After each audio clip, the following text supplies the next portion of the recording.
Alright guys, welcome back to another video on the Super Duper Football Show. This time we're back with another tier list, and this one is about every wide receiver for 2021-2022. This was updated in late August, so all of the rosters are up to date, and all these wide receivers. So I made it so that there were at least 2 wide receivers from each team. Some have trios, so I had to put 3 in for some of them, but most of them have 2 wide receivers per team. So this is how I checked it out. So this is the name of the list. You can check it out if you want. You can rate it if you want. You can use these tiers if you would like, or you can obviously change them to your preferences. Alright, now let's start it off with Adam Thielen. Adam Thielen is a really good wide receiver. He's proven over his long career that no matter how people think of you when you come into the league, you can really make an impact and start to really start to show who you are. Undrafted free agent back when he was a rookie, and ever since he's just been very good. Top receiver on the Vikings for quite a while. There's Stephon Diggs and now there's Justin Jefferson, but he's always been that great wide receiver on the Vikings. Next up, we have AJ Brown. AJ Brown is really great. Is a great wide receiver. He's actually quite underrated, I would say, too.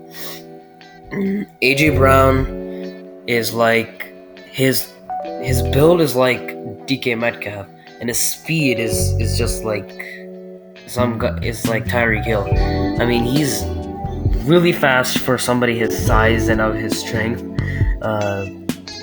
If you saw that one play against I can't remember who it was against, but he powered through like 5 defenders into the end zone, and it was incredible.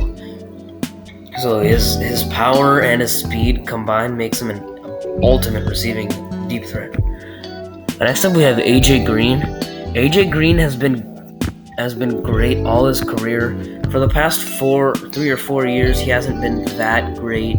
Obviously, we've seen the injuries. We've seen the ankle injury he had back in 19 and 20. Traded to the Cardinals this season, so we'll have to see how it plays out this season for AJ Green. But based on going by what we've seen in the prime of his career, he's been really good. Allen Robinson, again, another very underrated wide receiver. People just think he doesn't do anything, but he is still only 28.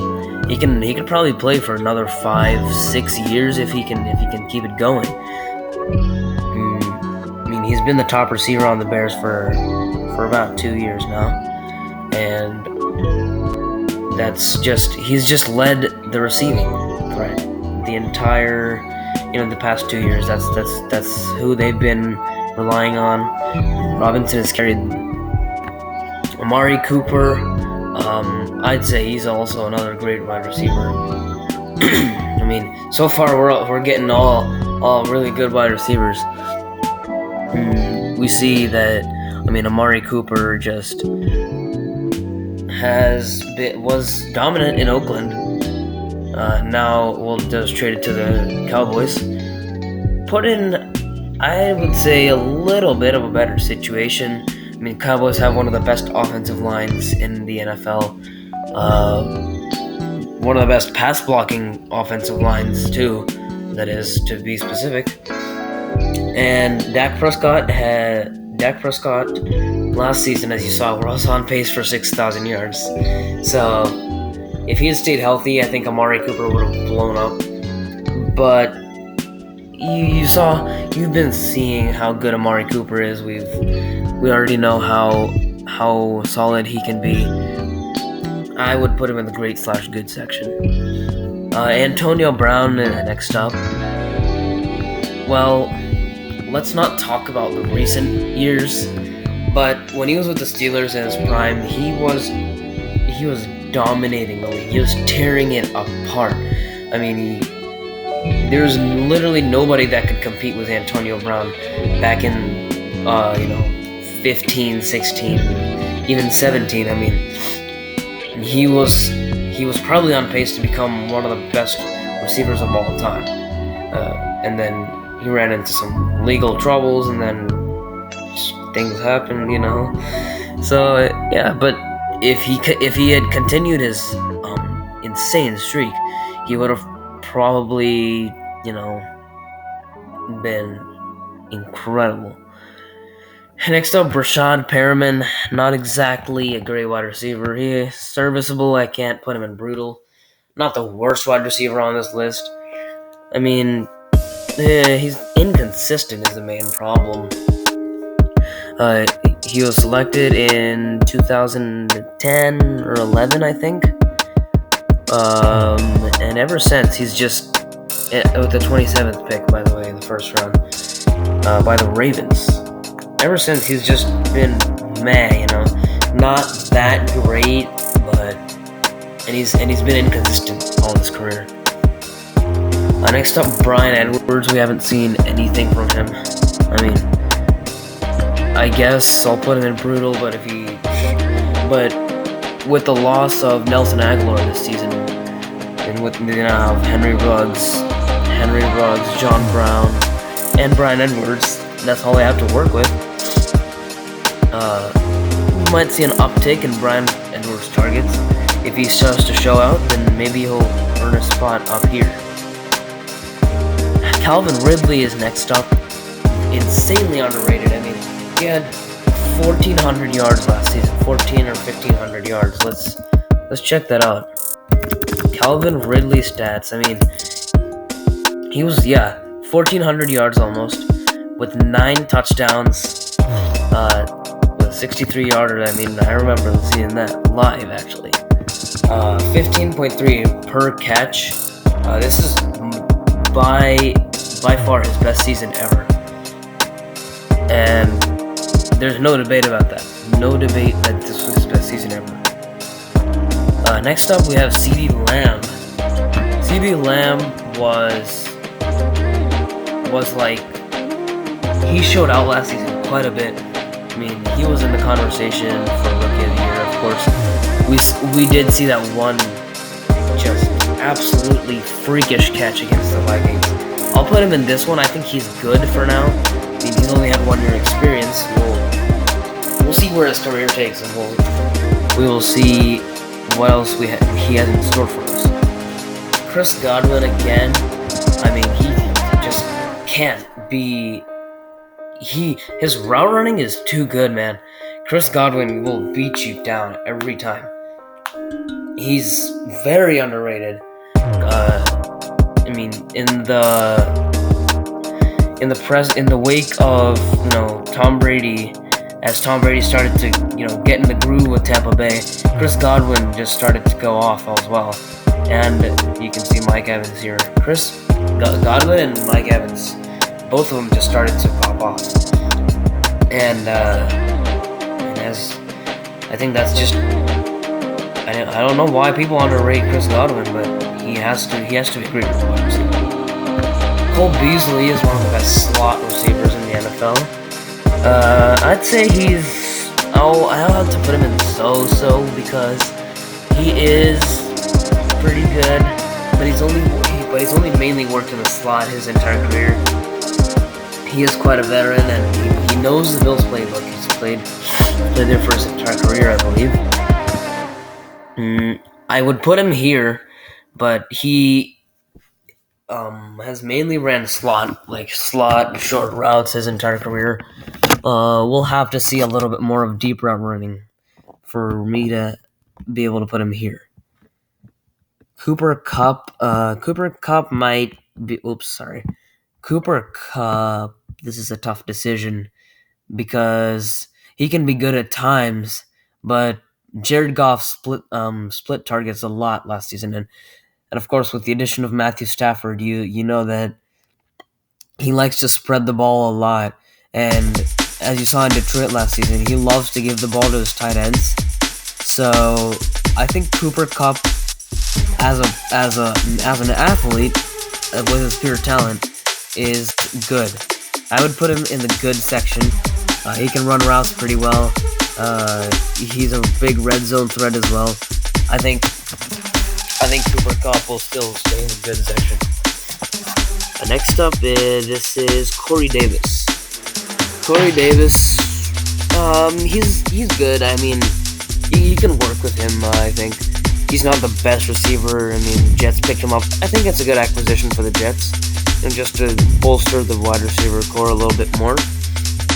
Of course, they added Elijah Moore during the draft. I think he'll be a beast also. But Corey Davis, I think he's fine. He can get the job done for a couple more years. I think. Former first round pick, top 10, I think. Yeah. Courtland Sutton, I am gonna put him in good actually. He's good. He's not the best at all. He's not that near to the best. He will, if he can keep off the injuries, then for sure he will start to see an uptick in targets. And if they can improve their quarterback situation, that would also be ideal for Courtland Sutton and all the other receiving threats on the Broncos. You see Jerry Jeudy and then Noah Fant as well, who by the way is underrated. Noah Fant. Curtis Samuel is like by what I've seen from him, he's kind of like a hybrid running back receiver type guy. If he can show out a little bit more, former draft pick out of Ohio State, Curtis Samuel, if he can show that he can run medium and deep routes a little bit better, then he might earn a spot in the good section. Because I see the potential in Curtis Samuel at this point. Darius Slayton is up next. Well, he is serviceable. He hasn't showed much over his career. He did show a little bit with Daniel Jones. With Eli Manning. But with Daniel Jones at the helm, he hasn't showed much. And for good reason, I'd say Daniel Jones wasn't great. And still isn't. Darnell Mooney up next. I think this guy has all the potential in the world. Due to the inconsistent quarterback play last season, I'll have to put him in so-so. But in the next 5 to 6 years, he's gonna be up here. I can bank on that. Darnell Mooney will be a top 5 wide receiver in the NFL coming up. He's a 5th round pick. Who cares? Tom Brady was a 6th round pick. I mean, Darnell Mooney, I see it. I see it in him. He's got the potential. He's gonna have an insane career. Davante Adams obviously is elite, first class. One of the best receivers in football, if not the best. Same to say about DeAndre Hopkins. I think he's the actual best receiver in football. But anyway, back to Adams. He accounted for quite a bit of Aaron Rodgers' 48 touchdowns last season. DeAndre Hopkins as well. First class, no doubt about that. I think DeAndre Hopkins is just the best jump ball wide receiver in the NFL at this point. He's showing it. I mean, it was a horrible trade for the Texans, obviously. Acquired a washed-up David Johnson for an elite DeAndre Hopkins. I don't know what Bill O'Brien was thinking that day. I don't know if he got off the wrong side of the bed or what, but yeah. Devontae Parker, not necessarily the best receiver. I don't think he's that good, actually. People think he's a bust. I would say so too. got drafted out of Louisville in the early 2010s or so.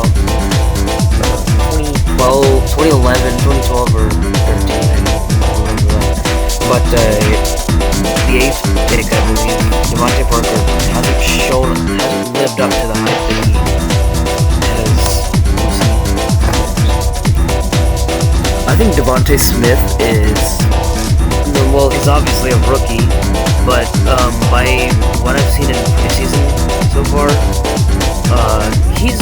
I think he'll be a pretty good receiver this season. I'll put him in so-so because, well, obviously he's a rookie. We don't know what we'll get from him. But as of what I've seen in preseason, I do think that Devontae Smith will obviously he's the top receiver on the Eagles at this point because their other two receivers are Reagor and Arcega-Whiteside. Of course, but Devontae Smith, I think, will have a decent season this year. DJ Chark, he's just been plagued by inconsistent quarterback play. He's right now he's decent. I think I'm gonna change this to decent. So, I'm sorry. DJ Chark would be in this section if he had good quarterback play. Unfortunately, that hasn't been the case for DJ Chark. So I'm gonna have to put him in decent. If Trevor Lawrence can step it up and deliver to DJ Chark this season, he might earn his spot in good. DK Metcalf, elite. I'm putting him in first class. I'm only gonna have 5 receivers in this first class, and yeah, I already can see who they are. Well, I might have 6 receivers. It depends. We'll see about that. But we saw how dominant DK Metcalf was last year. Russell Wilson just threw the ball up to him. He caught it every time. I mean, he's an insane jump ball receiver, obviously, with that size of his. But yeah, that's he's a freak athlete. We'll see a lot more from him, I believe. Emmanuel Sanders was really good in Denver. That's no doubt about that. But he's been pretty good the last few years. I wouldn't say he's been bad, that's for sure. But he's been there. Traded to the Saints, of course, and I remember when he celebrated his contract incentive on the field. That was pretty cool. Now traded to the Bills, with Josh Allen at the helm.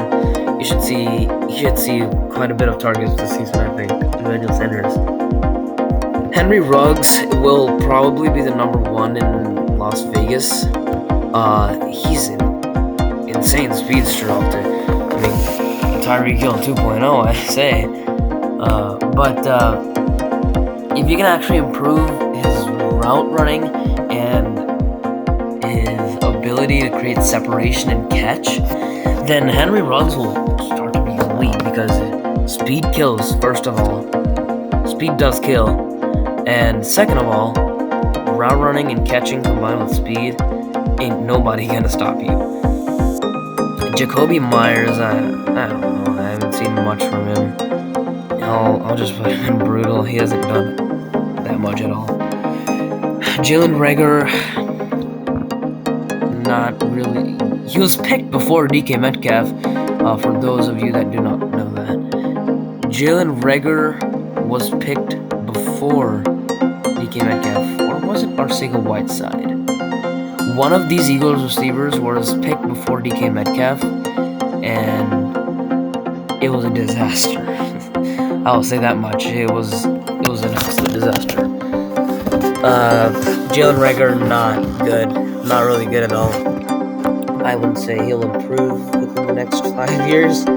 If he can, then good for him. If not, then nobody's surprised. Jamar Chase, I'll put him in so-so as well. Got all the potential in the world. He's in a pretty good situation. his quarterback is his former teammate at LSU, which is even better for establishing chemistry with his quarterback. We've seen the preseason drops. Obviously, we've seen his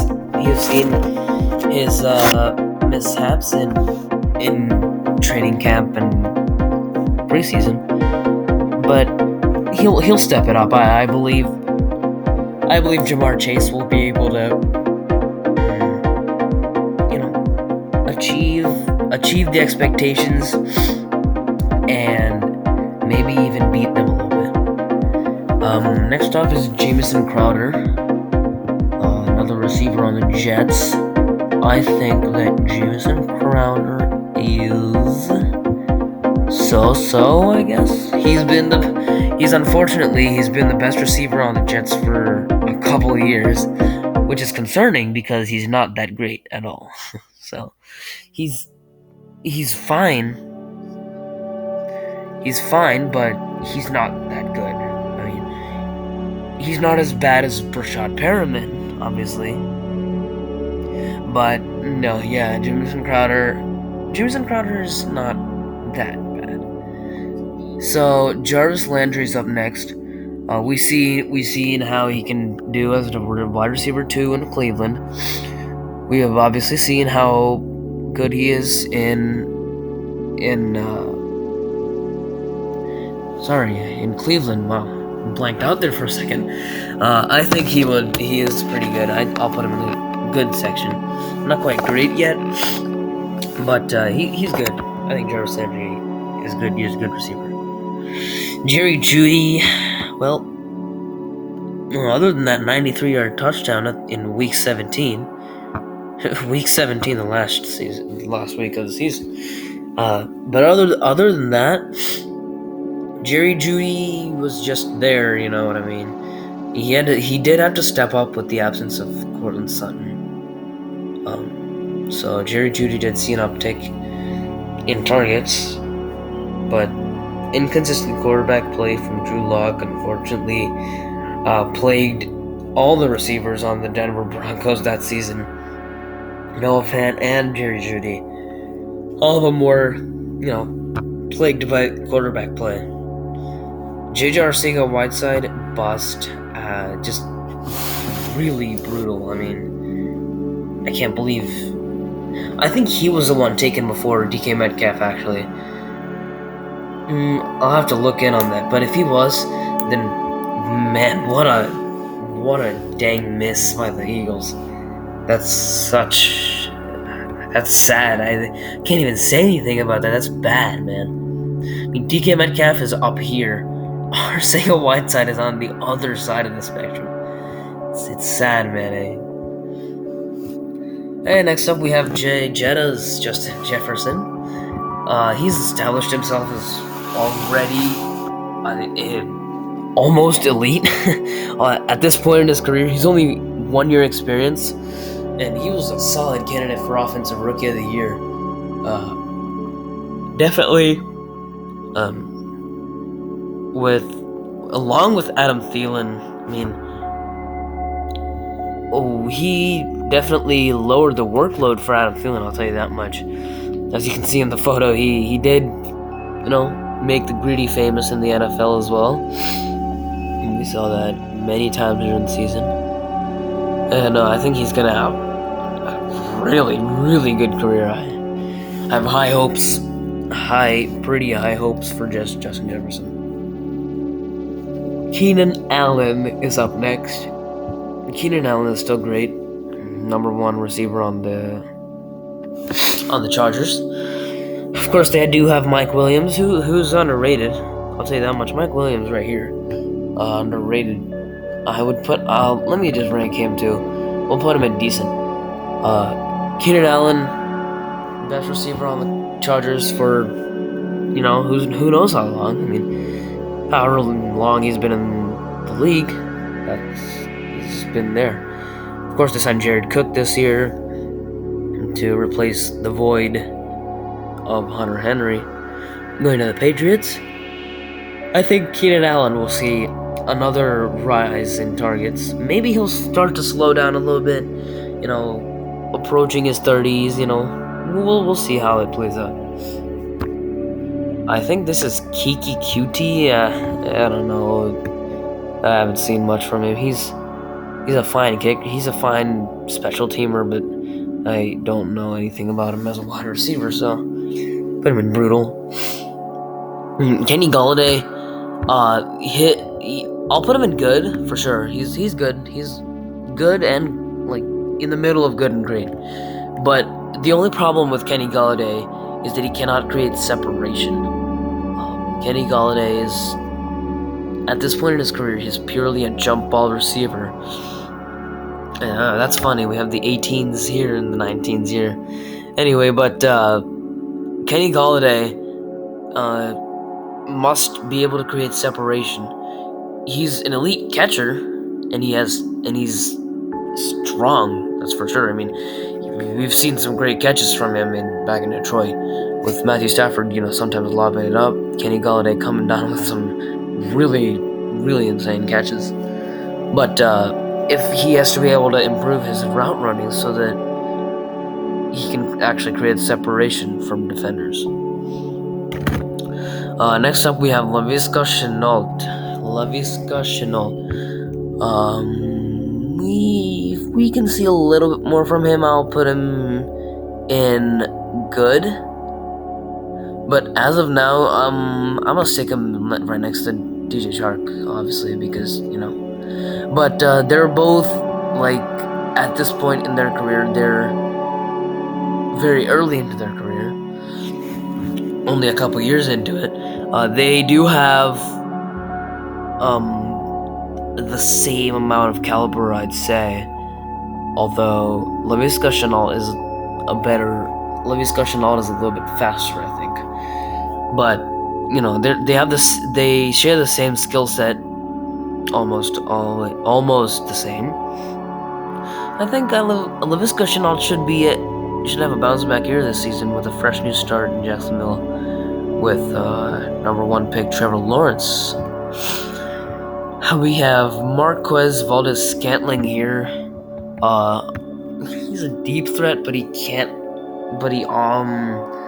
most of the time he just can't catch the ball. He keeps dropping the ball.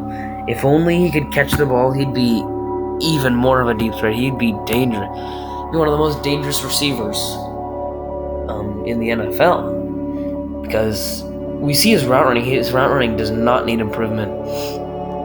He's a major deep threat, but his catching really does need improvement. Next up, we have Hollywood Brown. Marquise Hollywood Brown. He hasn't proven much since he came into the league. I think I'll put Marquise Brown in decent at this point. If Lamar Jackson can spread the ball more to his receivers, actually spread the ball around, then I think Marquise Brown might see a little bit of a rise in targets, which in turn will lead to more catches probably. Marvin Jones up next, traded to the Jaguars this season. I will put him in good. Sorry about that. Not quite there yet, Marvin. I think Marvin Jones is a good receiver now. He's been great. Actually though, he's been pretty good in Detroit all his career. Drafted by the Bengals and played 1 or 2 years for the Bengals. I don't really know how he was for the Bengals, and I am a Bengals fan. Eli, Bengals fan. So there you have it. Eli is a Bengals fan, and I really did like Marvin Jones' potential coming out of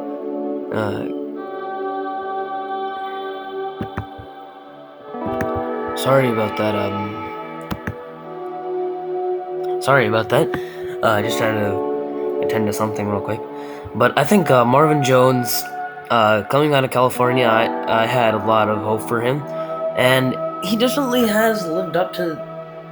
He definitely has played above what he was expected to do. I mean, he was drafted in the 5th round, I believe, by the Bengals. He is 31, but he at this point is the most experienced and probably the best receiver on the Jaguars at this point. And you can always mentor these two right here. Mecole Hardman, I mean, he's a speedster, but if he can attract more attention from Mahomes, he might be even more of a threat. I'll put him in serviceable for now. He doesn't see much action every season. He does have a couple games where he goes off, but other than that, Mecole Hardman still needs to improve, and he has many years left in his career to improve. I think he's still young, like 25 or 26, but yeah, I believe in Mecole Hardman. I think he'll go. Start to improve over the years. Michael Pittman again, another guy just like him, just like Mecole Hardman. He showed sparks of energy last season, sparks of hope for the Colts at wide receiver. Definitely not the best receiver, play-wise last season. That was definitely no doubt Justin Jefferson. But Michael Pittman, if he can continue to improve, maybe even take some mentorship from T.Y. Hilton, who's coming up later on the list, then Michael Pittman should have a bounce back year. That's for sure. Michael Thomas, everybody doesn't like him anymore. He used to be. I mean, that one year he was here. He was here that one year that he had like 1,600 yards. It was insane. But he was there, and then started to go here, down, and then decent. I think he's indecent right now. It's just derailing. The career is derailing already. His injuries are starting to pile up. He can't really run long routes. Maybe he can. We don't know yet. But he hasn't had many opportunities to do so with Drew Brees at the helm, throwing short routes all the time. But now with Jameis Winston as their starting quarterback, we should start to see Michael Thomas. We should be seeing Michael Thomas improve in his deep route running, as well as his athleticism and speed. Mike Evans is up next. 7 straight 1,000-yard seasons. He is a really great wide receiver. I just a little bit away from first class at this point. I just can't put him there yet. I'm really sorry, but I really like Mike Evans.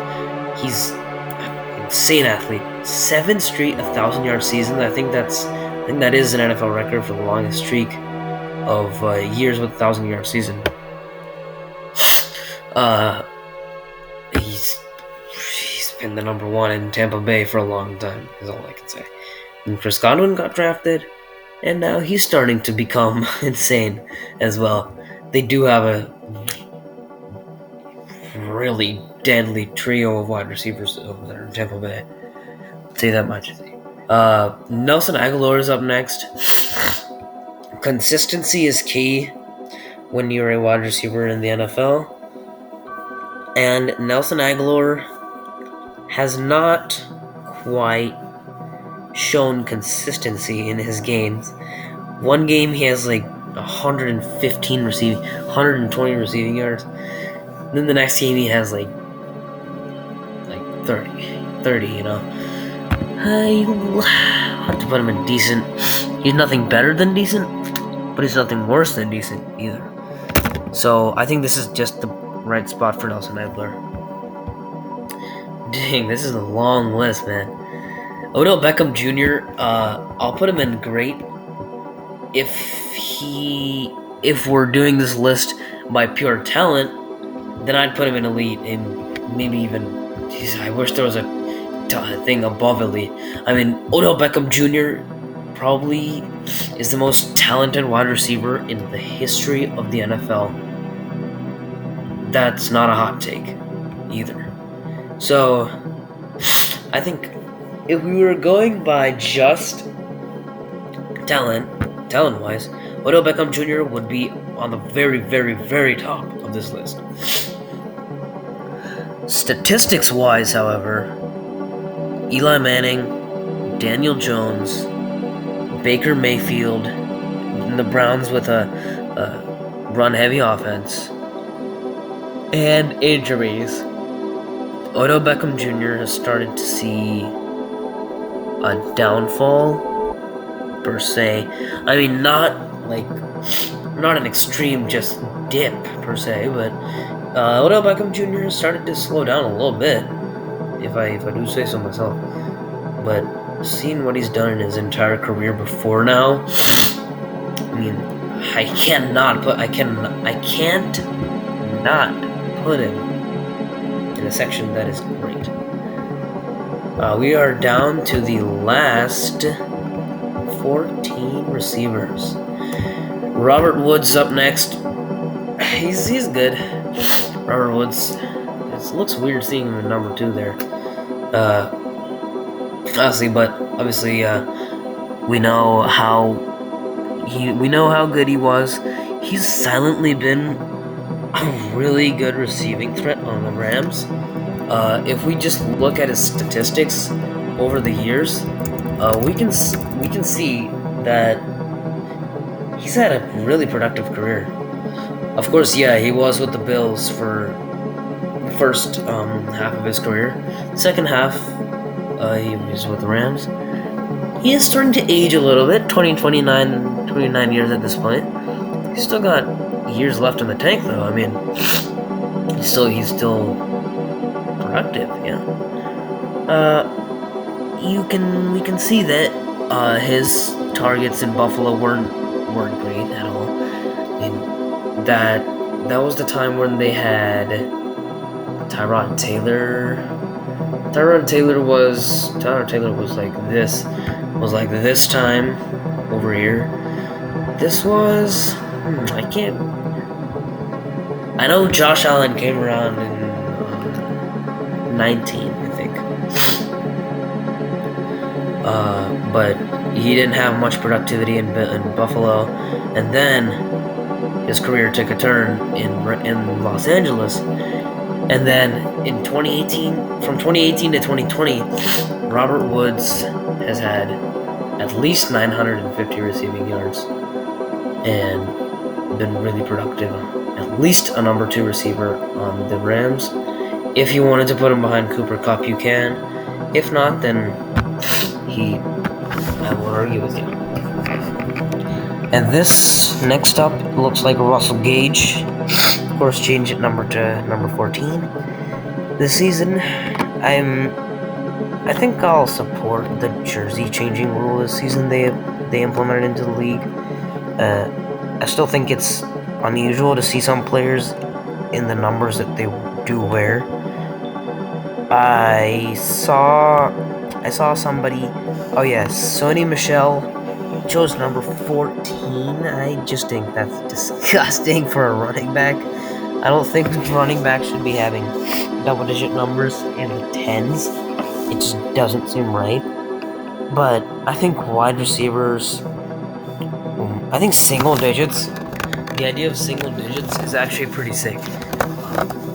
You know, you can keep what you wanted in college and keep it in the league, which I think is pretty cool.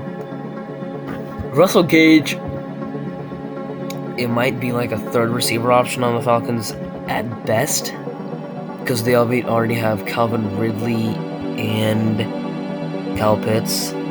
Kyle Pitts has all the hype in the world, by the way, and I believe he will be awesome. Russell Gage is serviceable. We saw a little bit of a spark last season from Russell Gage. Not the best receiver ever to play the game, obviously, but he can serve as a wide receiver too easily. Sammy Watkins, Which one would you prefer? Week 1 Sammy Watkins or Derrick Henry? I prefer Derrick Henry. Yeah, side note, but Sammy Watkins has just been, I don't know, between these two, between these two tiers, his entire career. Drafted by the Bills way long ago. Played for the Chiefs most of his career. I can't decide where to put him. I guess I'll put him in decent because of his week 1 explosions, but he's just not consistent at all. Not the most consistent receiver. Stephon Diggs, elite, no question. No question. One of these four, they're all elite, and Stephon Diggs is one of them. Minneapolis Miracle back in 18, I think, 18 or 19, and he just led the NFL in receptions last season. So I can't see why he won't do worse. I can't see why he will do worse this season than he did last year. This is Sterling Shepard. Well, it's a big transition from 86 to 3, man. 87 to 3, that is. Serviceable. Again, Darius Slayton, Sterling Shepard, not the best receiving core you can have. The job done, I guess. They'll get a couple of catches per game, but it's not the best. It's not the best situation. T. Higgins is up next. T. Higgins has really, really good potential, I think. He might be a steal in fantasy drafts as well. So I think that might be a sick pickup for you if he's still on waivers. Pick him up. And T. Higgins, with the return of Joe Burrow and what Joe Burrow has shown in training camp, Joe Burrow is starting to get back into the mojo, I'd say. And T. Higgins should start to see the effect of that. So I think T. Higgins will have a pretty productive season. Up next is Terry McLaurin, quite underrated for his talent. Washington hasn't had a good quarterback since who knows when? The 90s? I mean, they got Robert Griffin. That didn't work out. Then they got a couple fill-ins, a couple bridge quarterbacks. That obviously didn't work out. Then they got Alex Smith. They got Dwayne Haskins before that. That sure didn't work out. They got Alex Smith. That worked out pretty well, actually. The Alex Smith experiment worked out pretty well. I mean, what a story Alex Smith has, though. I mean, he was able to overcome so much. My guy almost had his leg taken off. And he overcame that and led the Washington football team to the playoffs. I just can't believe that. Of course, Taylor Heineke played in the playoffs last season. But Alex Smith did it all. Alex Smith did it all for the Washington football team last season. And then he retired, and now they have Ryan Fitzpatrick. We'll have to see how that goes. But Terry McLaurin on his own is really underrated and awesome. Tre'Quan Smith has just been there for his career. Nothing much more else to say. He's on the latter part of the 20s, past 25, I think he is. He's still got years left in the tank, but he just has never gotten the opportunity to show out. T.Y. Hilton is regressing. I would definitely say that. In his 30s, starting to see a downfall of his career. Not quite spiraling down at a fast rate, but he's starting to go down a little bit, I think. But T.Y. Hilton, his entire career has been good. He's been pretty good. He was one year, I think he was really good, and then just started to go back to good. But T.Y. Hilton, again, he's been the number one receiver on the Colts for years now. And next up, Michael Pittman and Paris Campbell, if he can stay healthy, by the way. They will start to take over for Indianapolis as T.Y. Hilton starts to see the latter end of his career. Tyler Boyd is up next, and he is so underrated. He is good. I'm putting him here. Tyler Boyd's just too good to not be put in the good section. We saw what he did last year. He can obviously make something out of nothing. I saw him firsthand, playing in the Joe Burrow-led offense, and he always got open, man. He was always open. He's just a great receiving threat, Tyler Boyd is. Tyler Lockett, another way too underrated wide receiver, going in the great section. There are so many great receivers in this list. I mean, I can't even explain. There's so less receivers that are just not good. But anyway, Tyler Lockett was just great coming out of college, and as DK Metcalf started to take over, Tyler Lockett has seen a little bit of a down year. Past few years he's seen down years, but his talent is undeniable. It's really awesome. I think Tyler Lockett, if he was the wide receiver 1 in Seattle, he would do awesome in that role. Tyreek Hill, again, he's first class elite wide receiver. I think Cheetah, most people take him for only his speed, but Tyreek Hill is not just speed. Tyreek Hill can run routes, he can catch, and he can create separation. He has all the tools to be an elite wide receiver in the NFL, and he's not the strongest, toughest wide receiver. He's not DK Metcalf or AJ Brown, but he accounts for that with his speed. Speed kills, man. Speed kills. Tyrell Williams is up next. Oh, man. Tyrell Williams beats... You know what I'm talking about there. I don't know how to say it. Tyrell Williams is serviceable. Tyrell Williams is a serviceable wide receiver. He did okay in Los Angeles. Then, I think he played a year in Oakland. Then Oakland, that is.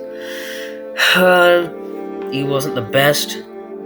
He was just a fill-in, along with Antonio Brown, who they signed, that didn't work out at all. Tyrell Williams, now with the Lions. Actually, I think he's the number 1 receiver on the Lions at this time. I mean, it's a bad receiver situation with Lions. Although, 2 players I do see immense potential in Detroit. Quintez Cephus and Amon-Ra St. Brown. Those 2, I think, will start to take over the Lions receiving corps after Tyrell Williams and Brashad Perriman's contracts expire. Both of them are also aging, so I think Detroit is in good hands, actually, with St. Brown and Cephus. And the last receiver on this list is Will Fuller. Will Fuller, the 5th. Major deep threat is Will Fuller. Can run routes amazingly. Just hasn't gotten the opportunity in Houston. There's been DeAndre Hopkins taking the number 1 receiver role. There's been Brandon Cooks taking it, and now he's in Miami, where he will be the undoubted number 1 wide receiver, along with Devontae Parker and the newly drafted Jalen Waddle, who he will be elite. I think Jalen Waddle will be in the coming couple years. All right, guys, that is my wide receiver tier ranking list. Thank you all for watching. I really hope you enjoyed this video. Let me zoom out a little bit so I can show you the whole thing. And this was my wide receiver list for 2021 to 2022. I think I missed a couple of receivers. Alright, so what happened here, I uploaded all of the receivers' pictures into the system, and some of them did not load in. Some notable ones, Julio Jones didn't load in for some reason. That's insane. Julio Jones is first class. I'm sorry about this. They just didn't load in for me. Julio Jones is a first class wide receiver, though. Undoubtedly one of the best receivers ever to do it. Just wasn't in the best situation in Atlanta, man. If he was in a better situation, he would have blown up his entire career. Even with Matt Ryan at the helm, and I'm not saying Matt Ryan is particularly bad. He's great. Matt Ryan is great. But he's not the best, obviously. So, Julio Jones had to work with what he had, and he made the most of it by a mile. So, Julio Jones is in the league. Another one that didn't load in, trying to remember which one that is. Brandin Cooks, yes. Brandin Cooks of the Texans. I would put him in great and good, great/good, because he was awesome last year. With Deshaun Watson at the helm, obviously. He blew up some games. He was consistent as a thing. Brandin Cooks was consistent as his role, as his wide receiver one role in Houston, along with Will Fuller at that time. Brandin Cooks deserves a spot in the great/good section, and I think that's all of the wide receivers. Yeah, that's it. Alright, now a proper farewell. Thank you for watching. Hope you enjoyed. Please, comment down below if you have thought, comment your thoughts below. If you thought some receivers should go elsewhere, please be nice in the comments. Do not send hate comments, please. Just, if you have thoughts, you can provide them, and, I can respond to them if you'd like. Other than that, have a great rest of your day, and as always, peace out.